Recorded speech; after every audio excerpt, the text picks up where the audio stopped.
वक्त ज्यादा नई दिल्ली पर है, जहां मोदी और ईरान के विदेश मंत्री मिल रहे हैं। मोदी ने रूस के विदेश मंत्री से भी बात की है। रूसी विदेश मंत्री से बातचीत में वेस्ट एशिया की कॉन्फ्लिक्ट पर बात हुई। दिल्ली में ब्रिक्स समिट के पहले दिन ईरान वॉर और स्ट्रेट ऑफ हॉर्मुज का मुद्दा ही छाया रहा। भारत ने इन बैठकों में साफ कहा है कि इंटरनेशनल वाटरवेज में कहीं कोई रुकावट नहीं आनी चाहिए। हॉर्मुज स्ट्रेट और लाल सागर में कोई रोक टोक नहीं होनी चाहिए। भारत का मैसेज ईरान के लिए भी है और अमेरिका के लिए भी है। बीजिंग से खबर आ रही है कि ट्रंप और शी जिनपिंग ने हॉर्मुज स्ट्रेट को खुला रखने पर सहमति जता दी है और जैसे ही यह खबर आई, कच्चे तेल की कीमत 107 बैरल प्रति डॉलर से 105 डॉलर प्रति बैरल हो गई। लेकिन अभी एक और खबर आई कि स्ट्रेट ऑफ हॉर्मुज में यूएई के एक जहाज को कैप्चर करके ईरान की ओर ले जाया गया है। एक दूसरे जहाज पर हमला करके उसको तो डुबो ही दिया गया है। तो क्या हालात बद से बदतर होने वाले हैं? क्या मोदी इसीलिए देशवासियों को अलर्ट कर रहे हैं? आइए बाकी बातें इस रिपोर्ट में दिखाते हैं। नरेंद्र मोदी की युद्ध पर बात हो गई है, मोदी की तेल पर बात हो गई है, एनर्जी पर बात हो गई है। महायुद्ध शुरू होने से पहले दुनिया की अर्थव्यवस्था पर होने वाले सबसे बड़े हमले से पहले दिल्ली में सबसे बड़ी मुलाकात हो गई है। मुलाकात भी ऐसी वैसी नहीं। रूस, Brazil, South Africa, Iran, UAE, Ethiopia, Egypt, Indonesia, इन सभी देशों के विदेश मंत्री दिल्ली में जुटे। सबने मोदी से 1-to-1 मुलाकात की है। चीन के विदेश मंत्री वीडियो लिंक के जरिए बीजिंग से जुड़े। दिल्ली में ब्रिक्स देशों के विदेश मंत्रियों की मुलाकात उस समय हो रही है जब पूरी दुनिया पर ईरान और अमेरिका के बीच किसी भी वक्त शुरू होने वाले महायुद्ध और उसके बाद आने वाले आर्थिक भूकंप का खतरा मंडरा रहा है। नई दिल्ली और बीजिंग, इस वक्त पूरी दुनिया का फोकस इन्हीं दो लोकेशंस पर है।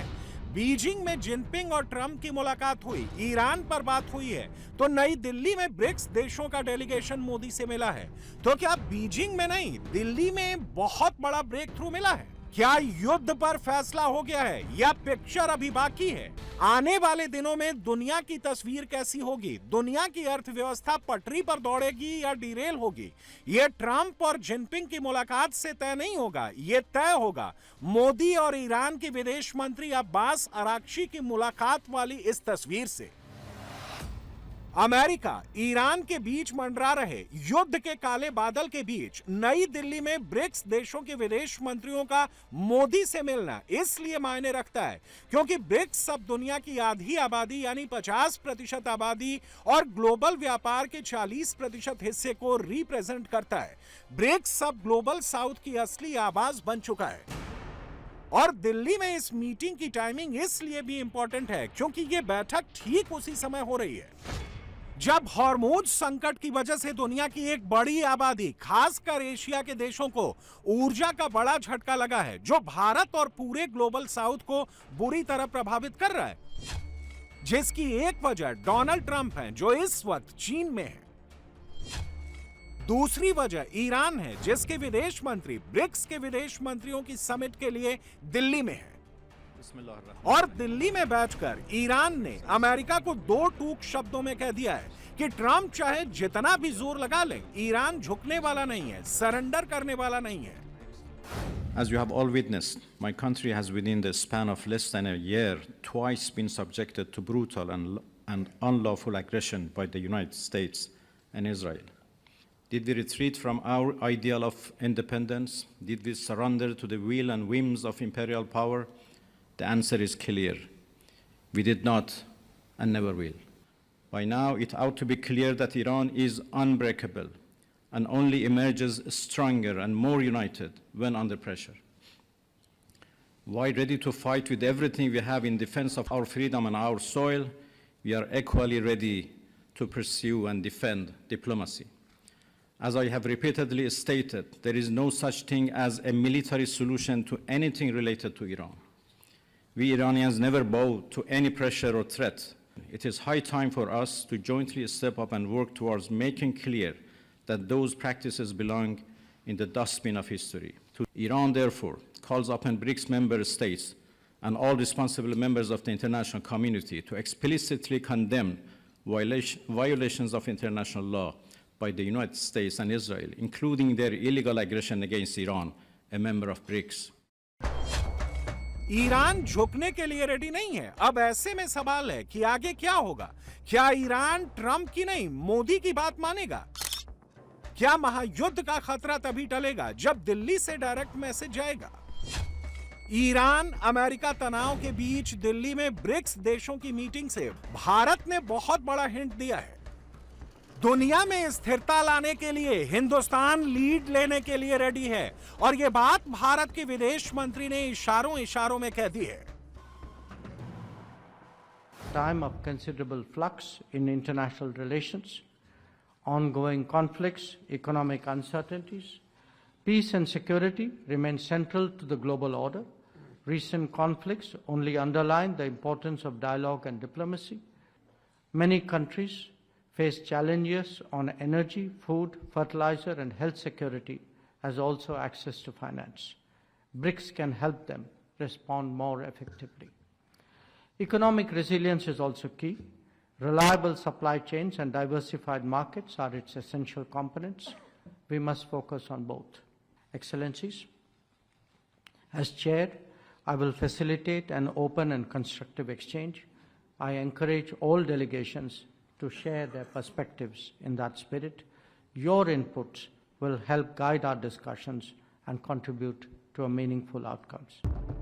नोट करने वाली बात यह है कि दिल्ली में ब्रिक्स के विदेश मंत्रियों की मीटिंग शुरू होने से ठीक पहले ईरान ने भारत के जहाजों को हॉर्मुज स्ट्रेट से निकलने में प्राथमिकता देने का फैसला किया और भारत का 14वां एलपीजी टैंकर हॉर्मुज पार कर गया, 15वां भी क्रॉस कर रहा है।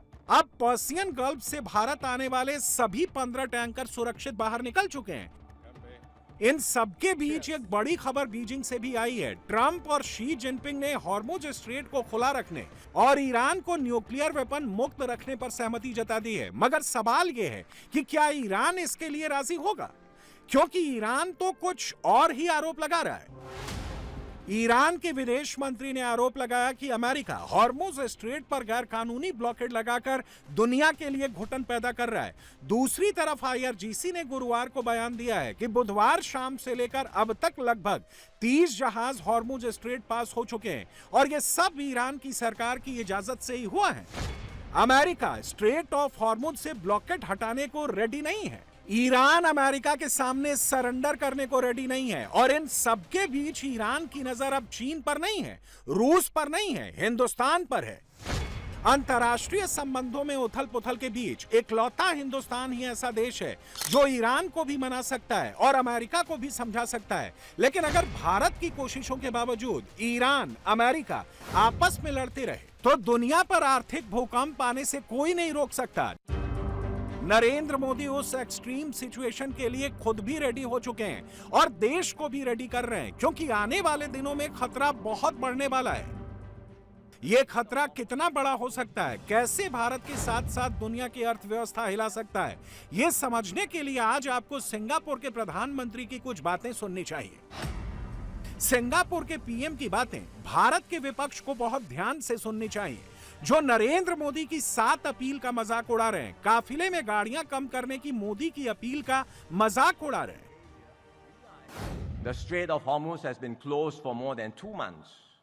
The impact is being felt not just in higher prices, but also in tightening supply. And here in Asia, we are especially affected because of our high dependence on energy and other critical supplies from the Gulf. Even when the strait reopens, it will not be an immediate return to normal. Why? Because ports and energy infrastructure have been damaged. Shipping lanes will need to be cleared of mines. It will take months at least before the situation stabilizes. So we should not expect this crisis to be over anytime soon. In fact, the pressures are likely to intensify. Supply disruptions will persist and may worsen in the months ahead. So we must brace ourselves and be prepared for a more difficult period ahead. And I want to be upfront with all of you so that we are mentally prepared. सोचिए, Singapore के प्रधानमंत्री भी अब कह रहे हैं कि दुनिया पर बहुत बड़ा खतरा मंडरा रहा है। हॉर्मुज स्ट्रेट वाली क्राइसिस अभी खत्म नहीं होने वाली है, तकलीफ बहुत बढ़ने वाली है। सबको मेंटली प्रिपेयर रहने की जरूरत है। हालात इतनी जल्दी सुधरने वाले नहीं हैं। जो बात सिंगापुर के पीएम अभी कह रहे हैं, मोदी ने वो बात 10 मई को ही कह दी थी। 10 मई ही क्यों? मोदी तो काफी पहले से ही देश को सचेत कर रहे हैं कि टफ टाइम्स के लिए हर कोई रेडी हो जाए। मोदी ने बार बार देश को क्यों चेताया, क्यों बताया कि अमेरिका ईरान के वॉर की वजह से पेट्रोल डीजल का संकट पैदा हो सकता है, फर्टिलाइजर्स की कमी हो सकती है, भारत की अर्थव्यवस्था को नुकसान पहुंच सकता है। आज हम आपको इसकी वजह भी बताते हैं। इस वक्त नरेंद्र मोदी का सबसे ज्यादा फोकस पेट्रोल और डीजल की खपत कम करने को लेकर है। 13 मई को मोदी ने खुद एग्जाम्पल सेट किया और 2 गाड़ियों के काफिले के साथ बाहर निकले। मोदी ने ऐसा क्यों किया? क्या मैसेज देने की कोशिश की? यह समझने के लिए भारत का तेल खर्च करने वाला नक्शा समझिए। जिन जगहों पर टूरिज्म सबसे ज्यादा है, वहां सबसे ज्यादा पेट्रोल और डीजल प्रति व्यक्ति खर्च होता है। भारत में औसतन 100 लोगों पर रोज 10.4 लीटर पेट्रोल खर्च होता है। गोवा में यह आंकड़ा 52 लीटर है, पुडुचेरी में 41 लीटर, चंडीगढ़ में 38 लीटर, लद्दाख में 27 लीटर, अरुणाचल प्रदेश में 21 लीटर, अंडमान और निकोबार द्वीप में 20 लीटर, केरल में 19 लीटर, हिमाचल प्रदेश, मिजोरम, तेलंगाना, दिल्ली, हरियाणा, तमिलनाडु में 17 लीटर, कर्नाटक, सिक्किम और मेघालय में 16 लीटर, उत्तराखंड और पंजाब में 15 लीटर, गुजरात में 14 लीटर और महाराष्ट्र में औसतन 100 लोगों पर रोज 12 लीटर पेट्रोल खर्च होता है।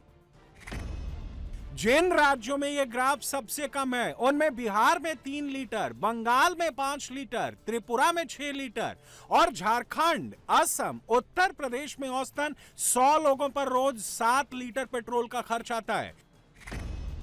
रही बात डीजल की खपत की, तो भारत का औसत है 21 लीटर प्रति 100 लोग। अंडमान और निकोबार द्वीप में यह आंकड़ा है 144 लीटर, लद्दाख और पुडुचेरी में 111 लीटर, लक्षद्वीप में 100 लीटर, चंडीगढ़ में 67 लीटर, गोवा में 58 लीटर, अरुणाचल प्रदेश में 52 लीटर, हरियाणा में 45 लीटर, सिक्किम में 40 लीटर, मेघालय, कर्नाटक, दादरा और नगर हवेली में 39 लीटर, पंजाब में 35 लीटर, हिमाचल प्रदेश में 34 लीटर और गुजरात में औसतन 100 लोगों पर रोज 33 लीटर डीजल की खपत होती है। सबसे कम डीजल खपत वाले राज्य हैं बिहार, जहां 6 लीटर, दिल्ली में 8 लीटर, त्रिपुरा में 9 लीटर, असम में 11 लीटर और बंगाल और मणिपुर में औसतन 100 लोगों पर रोज 12 लीटर डीजल की खपत होती है। भारत में बढ़ती ईंधन खपत का अंदाजा आप इसी बात से लगा लीजिए कि पेट्रोल की खपत 3 साल में 31% बढ़ी है। अप्रैल 2023 में जो खपत 2,877,000 टन थी, मार्च 2026 में वो खपत 3,779,000 टन पर पहुंच चुकी है। इसी तरह डीजल की खपत भी 3 साल में 12% बढ़ी है। अप्रैल 2022 में 7,818,000 टन डीजल की खपत हुई थी। मार्च 2026 में यह ग्राफ 8,726,000 टन पर पहुंच गया। नरेंद्र मोदी ने इसीलिए बार बार देशवासियों से पेट्रोल डीजल का खर्च कम करने को कहा। अच्छी बात यह है कि मोदी की उस अपील को हर किसी ने फॉलो किया। मोदी के बाद बीजेपी और एनडीए शासित राज्यों के मुख्यमंत्रियों और मंत्रियों ने लीड किया। दिल्ली की मुख्यमंत्री रेखा गुप्ता के काफिले में पहले 12 गाड़ियां चलती थीं, जिन्हें घटाकर अब 4 कर दिया गया है। रक्षा मंत्री राजनाथ सिंह का काफिला भी छोटा हो गया है। राजस्थान में उनके काफिले में सिर्फ 6 गाड़ियां थीं। उन्होंने तो राजस्थान के सीएम के साथ कार पूलिंग भी की। महाराष्ट्र के मुख्यमंत्री देवेंद्र फडणवीस बिना कार के बाइक से ही निकल पड़े। अपने घर से विधानसभा तक का सफर बाइक पर तय किया। हरियाणा के मुख्यमंत्री नायब सिंह सैनी का काफिला भी छोटा हो गया। केंद्रीय मंत्री जितेंद्र सिंह हो, ओडिशा के सीएम मोहन चरण मांझी हो, आंध्र प्रदेश के डिप्टी सीएम पवन कल्याण हो, आंध्र के सीएम चंद्रबाबू नायडू हो, आंध्र प्रदेश सरकार में मंत्री नारा लोकेश हो, या फिर भारत के कानून मंत्री अर्जुन राम मेघवाल हों, हर कोई या तो अपने काफिले से कार की संख्या हटा रहा है, या तो बाइक और स्कूटी पर चल रहा है, या फिर ई रिक्शा और मेट्रो का इस्तेमाल करके ईंधन बचा रहा है। कहने को ये छोटी सी कोशिश हो सकती है, लेकिन छोटी छोटी कोशिशें ही कामयाबी दिलाती हैं। विधान परिषद सदस्यों के शपथ ग्रहण समारोह का दिन है और इस वक्त हम देख सकते हैं कि मुख्यमंत्री खुद इस वक्त इलेक्ट्रिक जो बाइक है उस पर उनका कॉन्वॉय आ रहा है। ये जो काफिला हम देख रहे हैं, उनके सुरक्षा रक्षक भी जो है इस वक्त हमें बाइक पे दिख रहे हैं। खुद मुख्यमंत्री देवेंद्र फडणवीस हेलमेट पहने हुए हमें इस वक्त देख रहे हैं। मुख्यमंत्री देवेंद्र फडणवीस, सर आप इलेक्ट्रिक व्हीकल पे आए, सर बाइक पे आ रहे हैं। हम देख रहे हैं कि इस वक्त बाइक पर हमें दिख रहे हैं, वो इस वक्त उनके पीछे आशीष शेलार मंत्री बैठे हुए हैं। खुद मुख्यमंत्री यहाँ पर बाइक चलाते हुए पहुंचे हैं और साथ में उनके सुरक्षा रक्षक हम यहाँ पे देख सकते हैं कि जितने सुरक्षा रक्षक हैं सब बाइक पर हैं। हम गिना देते हैं वहां पे 1 2 3 4 5 जो सुरक्षा रक्षक जो बाइक्स हैं वो सभी के सभी बाइक पे आए हुए, कोई भी कार का इस्तेमाल नहीं किया गया है और सारे के सारे सुरक्षा रक्षक उनके हम देख रहे हैं सिक्योरिटी गार्ड इस वक्त कार पर छोड़कर वो बाइक पर आए हुए हैं। खुद मुख्यमंत्री भी जो उनका वर्षा निवास स्थान है वहां से राइड करते हुए यहाँ पर विधान भवन में पहुंचे हुए हैं। आज ये जो मैं आज बाइक पर प्रवास कर रहा हूँ, प्रधानमंत्री जी का जो संदेश है वो नीचे तक पहुँचे, इसलिए एक प्रयास के रूप में इसको किया है। वैसे हम लोगों ने हमारा जो कॉन्वॉय है उसको भी छोटा किया है, उसको और छोटा करने का प्रयास हम कर रहे हैं। विदेश यात्राएं हमने सबकी जो है वो समाप्त कर दी है, रद्द कर दी है। जहां जहां हम लोग फॉरेन एक्सचेंज बचा सकते हैं, पेट्रोल डीजल बचा सकते हैं, वो बचाने का प्रयास हम करेंगे। इसके चलते अगले 6 माह तक राज्य में बहुत बड़े बड़े कार्यक्रम सरकार की ओर से आयोजित नहीं किए जाएंगे। केवल कल सातारा में एक कार्यक्रम हमने आयोजित किया था जो प्रधानमंत्री आवास योजना का कार्यक्रम है और 10,000 करोड़ रुपया सीधे हमारे लोगों के खातों में जा रहा है, इसलिए उसको हमने रद्द नहीं किया है। लेकिन कल के बाद बड़े कार्यक्रम भी हम लोग नहीं करेंगे। सिंबॉलिक लोगों की अच्छा संदेश जाए, इसलिए वो आज बाइक की सवारी कर रही है। 4 बाइक सवार जो है उनके सिक्योरिटी में लगे हैं। देवेंद्र फडणवीस के अलावा 4 बाइक सवार जो है उनके सिक्योरिटी में इस काफिले में शामिल है। आज तमाम जो मंत्री मंत्रालय में आए, ज्यादातर मंत्रियों ने सिर्फ एक सिंगल गाड़ी से वो आए। कोई मंत्री जिनको सिक्योरिटी का इश्यू है वो 1 या 2 गाड़ी से आए, लेकिन ज्यादातर मंत्रियों ने आज अपनी गाड़ियां या काफिला जो है उसको त्याग दिया। जब प्रधानमंत्री 2 गाड़ियों से आ रहे हैं तो फिर मंत्री जो है वो भी आज 1-2 गाड़ी से आते मंत्रालय में दिखे। प्रधानमंत्री नरेंद्र मोदी की अपील का असर देखिए। बिहार सरकार के मंत्री डॉक्टर प्रमोद कुमार ट्रेन से गया जा रहे हैं। गया में कार्यक्रम में आपको जाना था, आपने तय किया कि हम ट्रेन से जाएं। मैंने कल ही तय कर लिया था। कई पत्रकार हमारे बंधु ने पूछा कि आप क्या करेंगे, प्रधानमंत्री जी की अपील को किस तरह से आप पालन करेंगे। तो मैंने कहा कि सबसे पहले जो शादी समारोह है, ऐसे जो सामाजिक सरोकार है, तो मैं ज़्यादा से ज़्यादा प्रयास करूंगा कि उसमें संलिप्त न जा पाऊँ। अभी ऐसी संकट है, लेकिन जहाँ बहुत ज़रूरी है जाना है तो वहाँ शादी समारोह में हम जा रहे हैं। फिलहाल हालात काबू में हैं, मगर वो हमेशा ऐसे ही नहीं रहने वाले। ऐसे में मोदी की अपील बेहद जरूरी थी और उससे भी जरूरी था मोदी की टीम का उस अपील को फॉलो करना। इसकी एक और वजह है, सबसे ज्यादा तेल खपत करने वाले देशों की जो लिस्ट है उसमें भारत टॉप 3 में शामिल है। अमेरिका 19.12 मिलियन बैरल प्रतिदिन, चीन 16.37 मिलियन बैरल प्रतिदिन, भारत 5.62 मिलियन बैरल प्रतिदिन, सऊदी अरब 3.96 मिलियन बैरल प्रतिदिन, रूस 3.85 मिलियन बैरल प्रतिदिन तेल की खपत करता है। इसके अलावा जापान 3.24 मिलियन बैरल प्रतिदिन, दक्षिण कोरिया 2.89 मिलियन बैरल प्रतिदिन, ब्राजील 2.58 मिलियन बैरल प्रतिदिन, कनाडा 2.33 मिलियन बैरल प्रतिदिन और जर्मनी 2.05 मिलियन बैरल प्रतिदिन तेल खर्च करता है। क्योंकि भारत अपना 85% तेल बाहर से लाता है। ऐसे में महायुद्ध के खतरे के बीच सबसे ज्यादा चिंता हमें ही होनी चाहिए। अच्छी बात यह है कि मोदी की 7 अपील के बाद देश में युद्ध स्तर पर काम शुरू हो चुका है। हर राज्य अपने लेवल पर कोई ना कोई स्टेप उठा रहा है। आज की वर्तमान की परिस्थितियों को जानते हुए, समझते हुए देश में एक स्थिरता का माहौल देने के लिए, इकोनॉमिक बैलेंस बनाने के लिए दिल्ली सरकार के नाते हमने कुछ प्लान बनाए हैं और एक जन अभियान जिसे दिल्ली सरकार चलाएगी, मेरा भारत मेरा योगदान। पेट्रोल और डीजल की बचत हो ताकि हमारा ईंधन की खपत कम हो।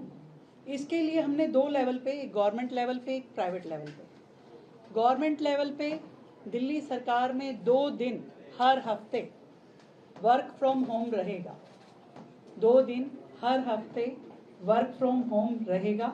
और इसी तरीके से प्राइवेट सेक्टर्स में भी हर एक कंपनी, इंस्टीट्यूशन, उनको कहा जाएगा कि वर्क फ्रॉम होम करें 2 दिन के लिए। ये एडवाइजरी होगी।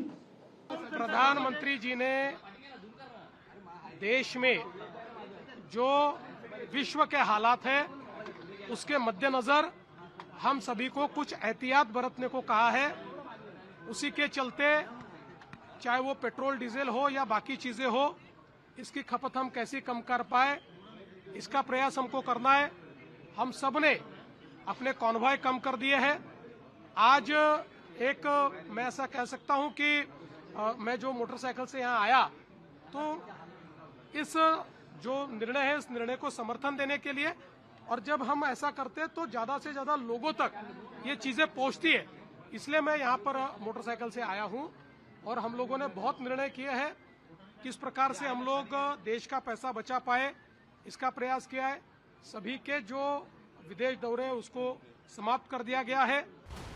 भारत के पास अभी 60 दिनों का पूरा स्टॉक मौजूद है। घबराने की बात नहीं है, पैनिक की बात नहीं है। नरेंद्र मोदी बस देशवासियों को यह बता रहे हैं कि हर चुनौती का सामना करने के लिए तैयार रहें। लेकिन मोदी के सियासी विरोधी इसमें भी अपना पॉलिटिकल माइलेज ढूंढने लगे। अभी अगर नतीजे नहीं आए होते तो दूध के दाम नहीं बढ़ते।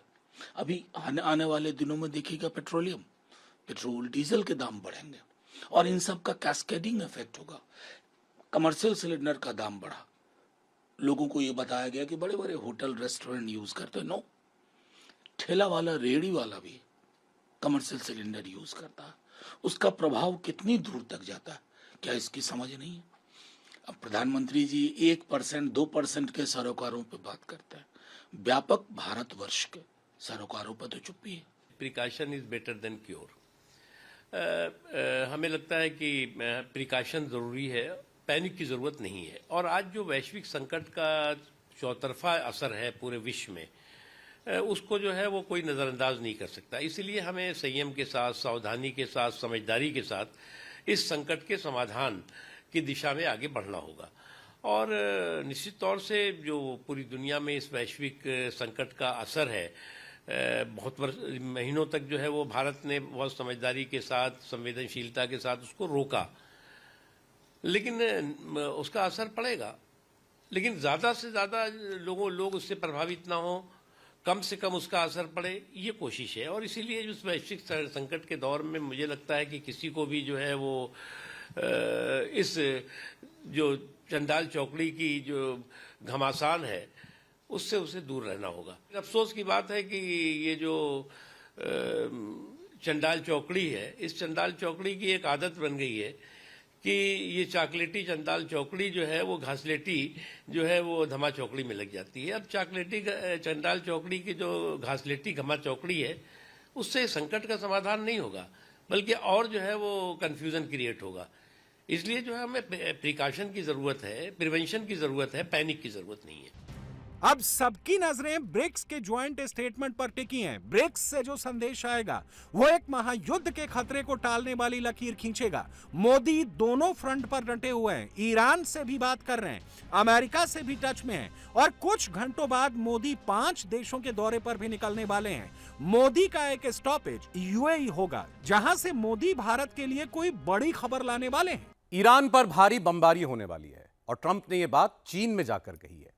बदले में चीन ने ट्रंप से क्या डील की? तेहरान के बदले ताइवान। पूरे पश्चिम एशिया की मीडिया में यही बात चल रही है। चीन सबसे बड़ा गेम प्लान लेकर के आया है।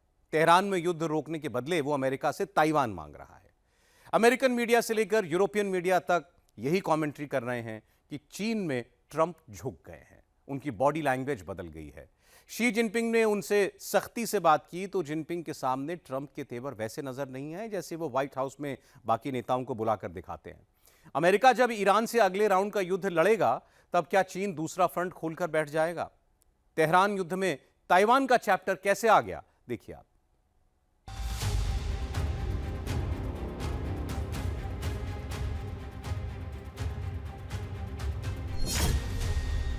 क्या दुनिया में युद्ध का नया फ्रंट खोलने वाला है?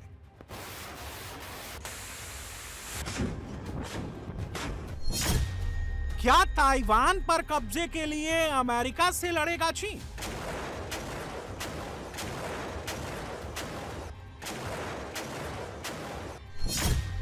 क्या ट्रंप जिनपिंग में तेहरान के बदले ताइवान की डील होगी?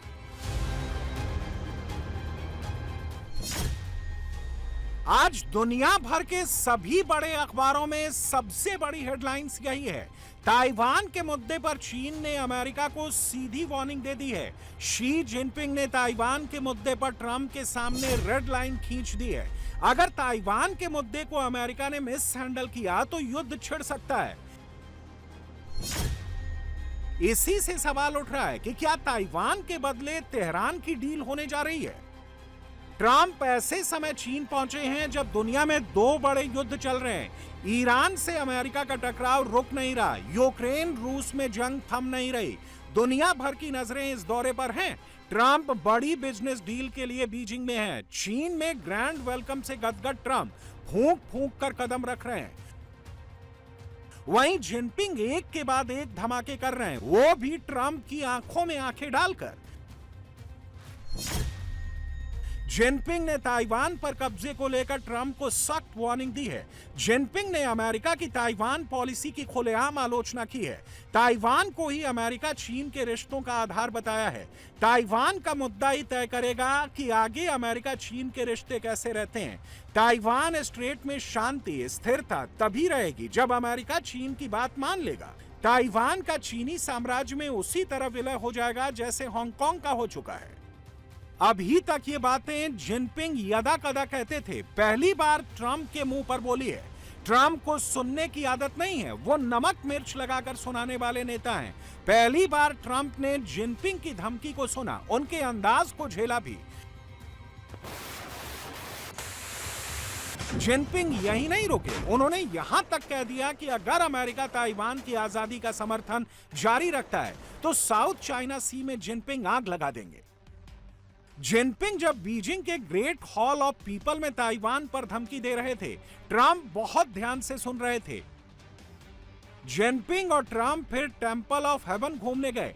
यह बीजिंग का ऐतिहासिक मंदिर और प्रमुख पर्यटन केंद्र है। ट्रंप की वजह से 2 दिन पहले ही टेंपल ऑफ हेवन में पब्लिक की एंट्री बंद कर दी गई थी। बेलगाम होकर बोलने वाले ट्रंप की टेंपल ऑफ हेवन में जब ताइवान पर सवाल पूछा गया तो बोलती बंद हो गई। How are your talk, sir? Great. Did you talk about Taiwan? Great place. Incredible. China is beautiful. Yeah. Did you talk about Taiwan, Mr. President? Taiwan को लेकर चीन अमेरिका में तनातनी क्यों है? चीन दावा करता है कि ताइवान उसका हिस्सा है। वो ताइवान को चीन में मिलाना चाहता है। अमेरिका ताइवान को सैन्य और राजनीतिक समर्थन देता है। चीन डिमांड कर रहा है अमेरिका ताइवान को हथियारों की सप्लाई नहीं करे। अमेरिका अरबों डॉलर के हथियार ताइवान को बेच रहा है। अमेरिका ने 2025 में ताइवान को $11 बिलियन के हथियार बेचने की मंजूरी दी है। इनमें 82 हिमार्स रॉकेट सिस्टम है, जिनकी कीमत करीब $4 बिलियन है। $4 बिलियन की 60 हॉवित्जर तोपें हैं। $375 मिलियन की 1050 जेवलिन मिसाइलें हैं।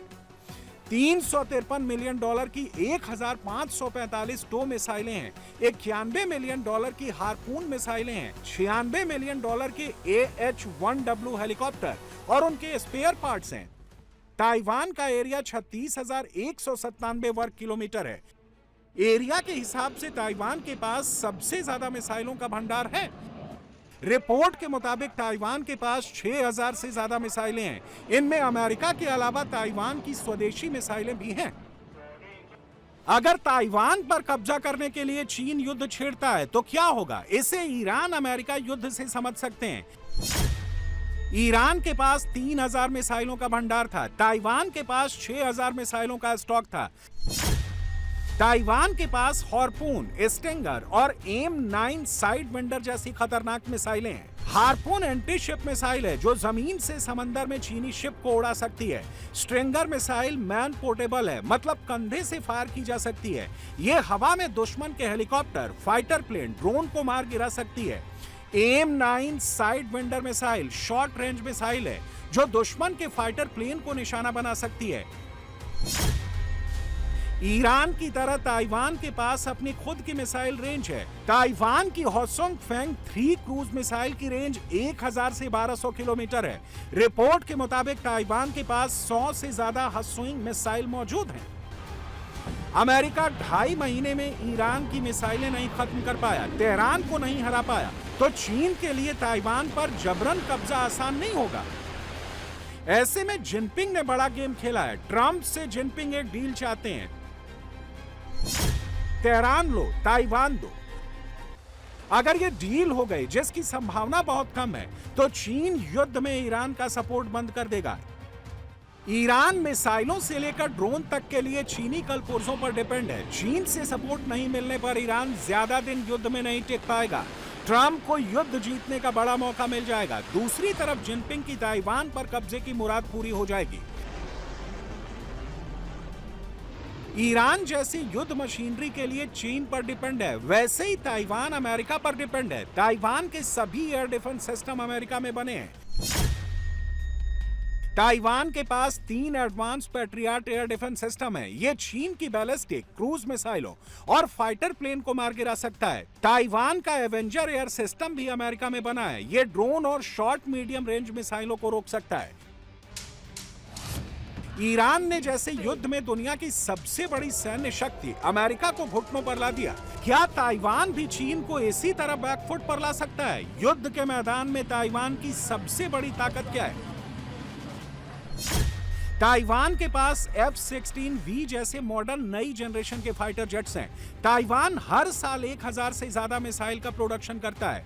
ईरान की तरह ताइवान का भौगोलिक एरिया पहाड़ी है। ईरान की तरह ताइवान भी गुरिल्ला युद्ध में माहिर है। जिनपिंग ने अगर ताइवान पर कब्जे के लिए युद्ध का मोर्चा खोला तो उन्हें भी ट्रंप की तरह कठिनाइयों का सामना करना पड़ सकता है। इसके अलावा ताइवान के पास 2,30,000 सैनिक हैं। उनके पास 258 फाइटर प्लेन हैं, 91 अटैक हेलीकॉप्टर हैं, 1090 टैंक हैं, 24,067 आर्मर्ड व्हीकल हैं, 91 नेवल फ्लीट हैं, 4 सबमरीन हैं, 4 डिस्ट्रॉयर हैं, 21 फ्रिगेट्स हैं। जिनपिंग के बयान के बाद साउथ चाइना सी में टेंशन हाई है। ताइवान ने रक्षा तैयारियां और मजबूत करनी शुरू कर दी हैं। ताइवान ने आरोप लगाया है कि इंडो पैसिफिक क्षेत्र और ताइवान स्ट्रेट में अस्थिरता की सबसे बड़ी वजह चीन है। चीन की विस्तारवादी और साम्राज्यवादी नीतियां ही सबसे बड़ा खतरा हैं। ताइवान की रक्षा के लिए रक्षा क्षमता बढ़ाना जरूरी है। ताइवान स्ट्रेट से स्ट्रेट ऑफ हॉर्मुज की दूरी लगभग 6300 किलोमीटर है। इधर ताइवान हथियारों का जखीरा बढ़ा रहा है, उधर ईरान। रिपोर्ट के मुताबिक अमेरिका की नाकेबंदी तोड़ने के लिए हॉर्मुज में ईरान फिर मिसाइल हमले शुरू कर सकता है। अमेरिका ने हॉर्मुज के पास ईरान के 33 मिसाइल साइट्स को निशाना बनाया था। ईरान ने सीज फायर के दौरान 30 मिसाइल साइट्स को रिकवर कर लिया है, अमेरिकी खुफिया एजेंसियों की रिपोर्ट के मुताबिक। अब ईरान हॉर्मुज के समुद्री रास्तों में जहाजों पर हमले तेज कर सकता है। उसके निशाने पर वहां मौजूद अमेरिकी जंगी बेड़े भी आ सकते हैं। ईरान ने जिन 30 मिसाइल साइटों की रिकवरी की है, उनमें कई के अंदर मोबाइल लॉन्चर भी मौजूद हैं। अमेरिकी हमले में ये लॉन्चर तबाह नहीं हुए हैं। इनमें मिसाइल लोड कर ईरान दूसरी जगहों से ओमान की खाड़ी में मौजूद अमेरिकी बेड़े को तबाह कर सकता है। न्यूयॉर्क टाइम्स की रिपोर्ट के मुताबिक कई मिसाइल साइट्स ऐसी हैं जहां स्थायी लॉन्च पैड मौजूद हैं। वहां से ईरान सीधे मिसाइल दाग सकता है।